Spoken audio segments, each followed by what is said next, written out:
साथीहरु यहाँनिर देख्न सक्नुहुन्छ एक्सेलमा यहाँनिर यस्तो किसिमको एउटा डाटा टाइप गरेको छु। यसमा चाहिँ यहाँनिर स्यालेरी भनेर केही यसरी यो नम्बरहरु राखेको छु। यहाँनिर इन्क्रिज पर्सेन्ट यसरी राखेको छु।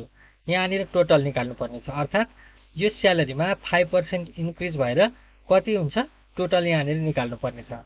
त्यसको लागि कसरी गर्ने त, पहिला यहाँनिर इक्वल टु प्रेस गर्ने, त्यसपछि यो स्यालेरी भएको सेलमा क्लिक गर्ने।